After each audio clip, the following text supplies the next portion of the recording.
Hello, YouTube viewers. This is Blake Fannin. Listen, if you have 2 hours alone a day, sorry, I just ate. Listen, if you have 2 hours alone every day when you don't have to do anything, that would keep your mind off prayer. When you have 2 hours a day when you can work and pray, when you can do housework or whatever else you need to do while praying, during that time, while you're working on whatever you need to work on, spend 2 hours a day, if possible, praying against sin and corruption and praying about sin and corruption. Pray for these things to be taken out of this nation and your nation if you live elsewhere other than the United States. During those 2 hours every day, if you have that kind of time, pray for sin and corruption to be uprooted and overthrown. Because Ephesians 6 says, we wrestle not against flesh and blood, but against principalities and powers, and over all the power of the enemy. During that time, pray for laws that go against what the Bible says to be overturned. During that time,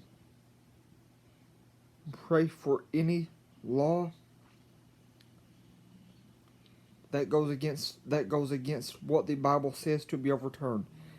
And pray for the hearts of those living in the nation to turn back toward the Lord and away from and against sin and corruption. Because somewhere in the Bible says, I believe I could be wrong, but I believe it's in 1st or 2nd Timothy, but I could be wrong. But we are to pray for all those in authority. So listen to me. If you have 2 hours alone every day, if you have 2 hours that you can work and pray if you can work and pray for 2 hours a day, if you can work while praying, if you can pray while working for 2 hours a day without losing your train of thought, spend that time every day. If you have nothing in your own life, if you have nothing bothering you, if you have nothing else on your mind to pray about, spend that time every day praying for sin and corruption to be taken out of this nation or the nation that you're living in.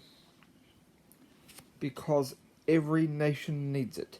But I am specifically mentioning for the USA because that's where I live. No matter what sin it is, if it goes against the Bible, pray for it to be removed. No matter what form of corruption it is, because I've heard there are several forms of corruption, I don't know, pray for corruption to be uprooted from this land. Pray for this nation to morally turn back to the Bible, to the Bible's way of thinking, and just pray for things to be the way that God says they should be in the Bible, morally, legally, and politically. That's what we need to do every single day. Thank you. Please like, share, and subscribe.